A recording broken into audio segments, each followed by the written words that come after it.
Hello, I'm Tom. I'm from Forge TV, and I'm joined by 6 times world snooker champion Steve Davis. Hello, Steve. How are you? Good, thank you very much. Hanging a bit. Too much beer last night, but hopefully as the day goes on, we get the right pace of it and the music's kicking off. You've already been in Sheffield for the last couple of days, have you? Yeah, I came up yesterday and just to sort of soak up a bit of the atmosphere and doing my bit tonight, which is surreal to be so close to the Crucible. I was going to say, so you're used to being at the Crucible and you've done the commentator as well as the competing, but is it completely different, like being in Sheffield, seeing it in a different way? Well, it is because I know all the area to walk around, and when in a way there's similarities because when the Crucible's on, there's wouldn't say it's a party atmosphere like this, but there's certainly a feeling of there's something on in town, and there's people milling around more than there would be. Certainly in this area we're in now, just close to the Winter Crucible Garden. is just over there. But of course no music. But just wandering around the streets, it's a great atmosphere today, especially. Yeah. Obviously, it's a lovely day as well. But to come here when it's not snooker week or 2 weeks, it's quite nice and relaxed for me. Yeah. Because you're not being sort of asked for an autograph every second because obviously snooker fans know you're in the area. But it's a different type of atmosphere because everybody's sort of like it's sort of like a happy, chilled out atmosphere, which is quite right. Obviously, that's how it should be. Obviously, you're doing a lot more of the music sort of scene now. What made you want to do that change, go from snooker to doing more performing? I know that you had like a radio show.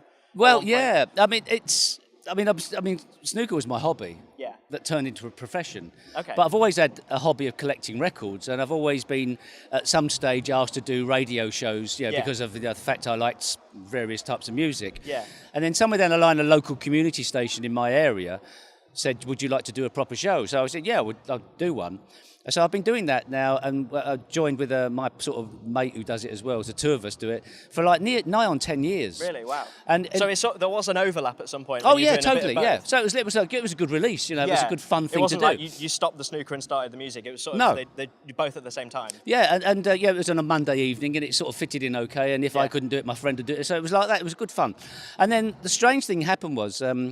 Block Weekend, which is a very well-known electronic music festival, that had heard the radio show, liked what we played, said, do you want to come and play live down at the Block Weekend in Minehead, Butlins? Oh, wow. That's I was like, really cool. what? Yeah. So now all of a sudden we're thinking, well, yeah, we play electronic music, but can we play it live? Well, we'll try. Yeah, because you originally started with more prog rock, and you said your favourite band is Magma. Well, Magma's, there's like an out there band, not traditional prog rock, but sort of out there music, left field stuff. Yeah.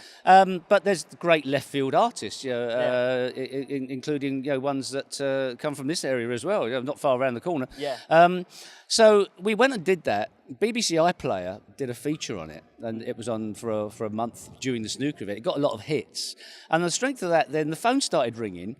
We did Glastonbury, which is just surreal, and a few other places. And when Tramlines said, "Do you want to come?" I thought, well, it's got to be done because it's sort of like my spiritual home in a way. Going back to Sheffield. Yeah, well, I reckon I've spent at least a year and a half of my life actually in Sheffield. Total, so I feel like it's sort of it's home territory. So. You mentioned Glastonbury. That's a pretty huge achievement to perform at Glastonbury. What do you think? What do you prefer? Did you prefer getting a 147 or performing at Glastonbury? Well, listen. Or can you not compare? You can't compare them, but I've been lucky enough to be in the situation to be able to experience those two different types. How many people have done both? I know, yeah.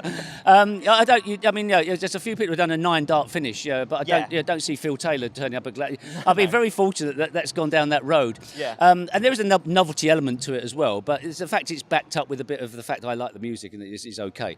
But it can't compare. All I know is that one's my profession and it's my office, for many years. Yeah. The other one is a leap into the unknown. Yeah. Standing behind a couple of record decks with people all facing you. I felt so self-conscious. And do you find that because you're somewhat of a celebrity doing it, do people have a certain expectation going into it? Yeah. Are you going to play Snooker Loopy? No, we don't. No, not at all. Snooker Loopy, not so we. Yeah, somebody did send me a Snooker Loopy remix, a techno version of it, but I've refused to listen to it. I can't. You can't go back. You got to go forward. It might be really good. It's a tricky one. Yeah. I think best left, it's best left there. Best left behind. Yeah, yeah. Okay, and you're performing tonight at the Millennium Gallery at 10:30, I believe? Yes, and the thing is, because it's a leap into the... You don't know what to expect, you know? Yeah. When we turned up at Glastonbury, it was 500 people in the tent. Apparently, there was 1,500 people outside trying to get in. Yeah. Because there was no bands on at the time. They were looking for things to do. Novelty factor, obviously. Yeah. What on earth's going on there? Is it for real? Things like that. Different story, perhaps, in Sheffield, but then not everybody's aware of the fact that I like the music I like. Yeah. And you think that everybody knows what you're into, but not everybody does. So Yeah. there's still that, what's going on here situation. But my prime reason for doing it is that at the end of the evening, I'm not trying to be a clever DJ and mixing and beat matching, anything like that.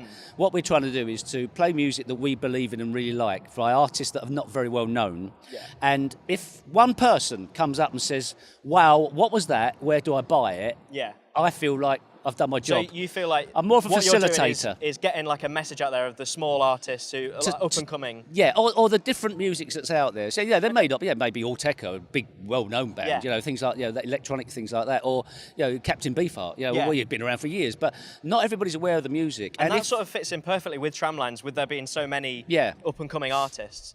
So championing the cause of new artists is important, because if it's not for the new artists coming through, what's going on? It's okay playing old stuff, but you've got to celebrate the new. So every time that the new artist comes to Tramlines and gets more fans because of it, that's the reason why. So old music is fantastic, and you can listen to that, but you must listen to new music as well.